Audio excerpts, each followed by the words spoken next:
कर्पूरगौरं करुणावतारं संसारसारं भुजगेन्द्रहारं सदा वसन्तं हृदयारविन्दे भवं भवानी सहितं नमामि। हर हर महादेव। स्वागत है आप सबका धार्मिक रहस्य में। और हम लोग सुन रहे हैं श्रावण मास की कथाएं, जिसमें से आज हम आप लोगों को सुनाएंगे श्रावण मास की नाग पंचमी की कथा, जो कि श्रावण शुक्ल पक्ष की पंचमी के दिन मनाई जाती है उत्तर भारत की तरफ। और उसी को ध्यान में रखते हुए हम अब कथा का श्रवण करते हैं। और अंत में हम कथा के अंत में नाग पंचमी का एक नाग से जुड़ा हुआ आप लोगों को वही उपाय बताएंगे जिससे आप लोग जीवन में सुख शांति प्राप्त कर सकें। तो इसलिए पूरी कथा सुने और नाग पंचमी के दिन श्रावण मास का महात्म्य का आप अत्यधिक लाभ उठाएं। हर हर महादेव। प्राचीन काल में एक सेठ जी के 7 पुत्र थे। 7 के विवाह हो चुके थे।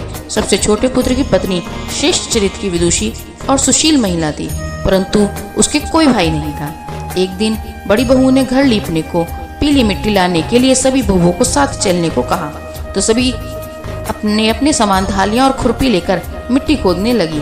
तभी वहां एक सर्प निकला, जिसे बड़ी बहू खुरपी लेकर मारने लगी। यह देखकर छोटी बहू ने उसे रोकते हुए कहा, मत मारो, यह बेचारा तो निरपराध है। यह सुनकर बड़ी बहू ने उसे नहीं मारा। तब सर्प एक और जा बैठा। तब छोटी बहू ने उससे कहा, हम अभी लौट कर आती हैं, तुम यहाँ से जाना मत। यह कहकर वे सब के सब मिट्टी लेकर अपने घर चली गई और वहाँ काम काज में फंसकर सर्प से जो वादा किया था उसे भूल गई।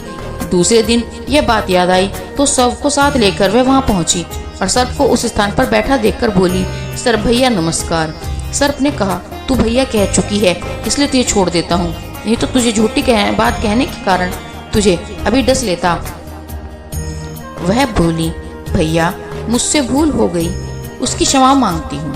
तब सर्प बोला, अच्छा तू आज से मेरी बहन हुई और मैं तेरा भाई हुआ, तुझे जो मांगना हो मांग लो।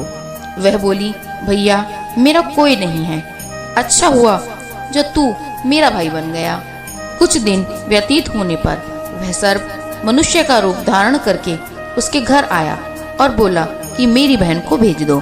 सबने कहा, इसके तो कोई भी भाई नहीं है। तो वह बोला, मैं दूर के रिश्ते से इसका भाई हूँ, बचपन में ही बाहर चला गया था।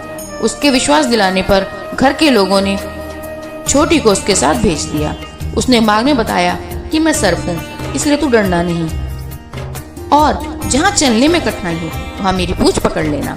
उसके कहे के अनुसार ही छोटी बहू ने किया और इस प्रकार वह सर्प के घर पहुँच गई। वहाँ धन के ऐश्वर्य को देखकर वह चकित रह गई। एक दिन उस सर्प की माता ने उससे कहा, मैं एक काम से बाहर जाती हूँ, तू अपने भाई को ठंडा दूध पिला देना। उसे यह बात ध्यान न रही और उसने गर्म दूध पिला दिया, जिससे वह मुख बेहतर जल गया।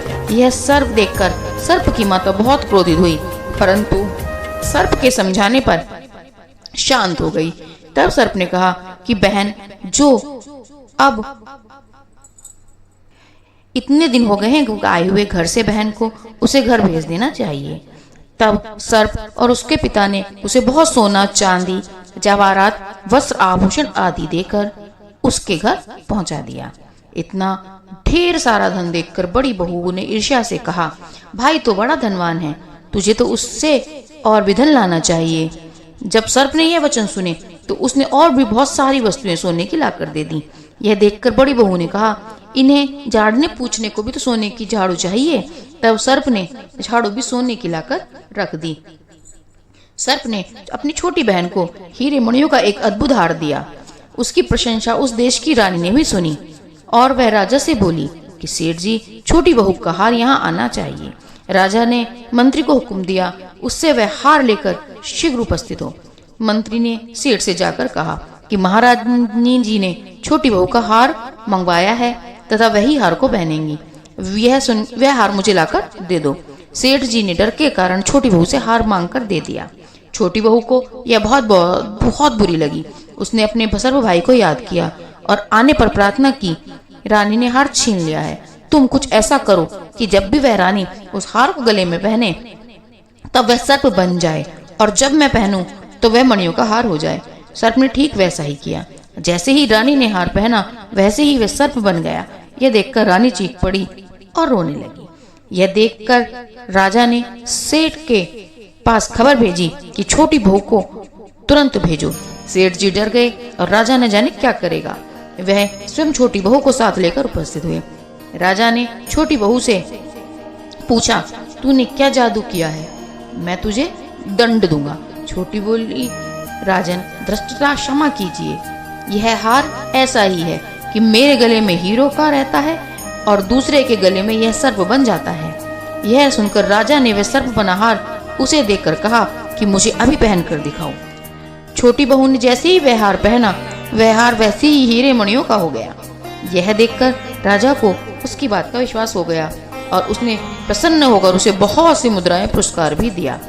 छोटी वह अपना हार और उन सभी पुरस्कारों और मुद्राओं के साथ घर लौट आई। उस इतने धन को देखकर बड़ी बहू ने ईर्ष्या के कारण छोटी बहू के पति को सिखाया कि छोटी बहू न जाने किससे धन लाती है। यह सुनकर उसके पति ने अपनी पत्नी को बुलाकर कहा, ठीक ठीक बता कि यह धन तुझे कौन देता है। तब वह सर्प को याद करने लगी। तब उसी समय सर्प ने प्रकट होकर कहा कि यदि मेरी बहन धर्म आचरण पर संदेह करोगे तो मैं तुझे खा लूंगा।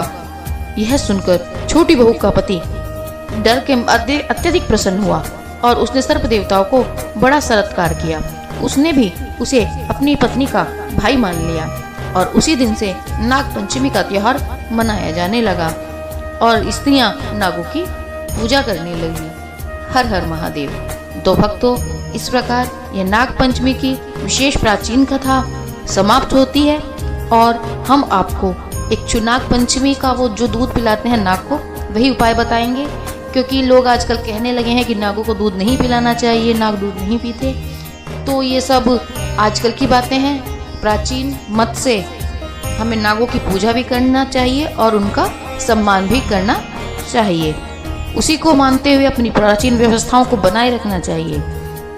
और सुबह उठने के बाद नाग पंचमी के दिन जहां आपको ऐसा महसूस होता हो कि यहाँ पर नाग आते हैं, कोई बाग, कोई जंगल, कोई ऐसा स्थान जहाँ सभी के यहाँ होता है कि बस मालूम होता है कि यहाँ नाग रहते हैं, वहाँ पर थोड़ा सा दूध अपने सामर्थ्य के अनुसार, ज़्यादा नहीं, थोड़ा सा दूध नागों के निमित्त जरूर निकालें और भगवान शिव की कृपा प्राप्त करें। इसी के साथ धन्यवाद और हमारे साथ बने रहिए धार्मिक रहस्य पर। हम सब्सक्राइब कीजिए हमारे चैनल को, लाइक कीजिए, शेयर कीजिए और किसी जानकारी के लिए कमेंट में हमें ज़रूर बताइए कि आप और क्या सुनना चाहते हैं और क्या जानना चाहते हैं। धन्यवाद। हर हर महादेव।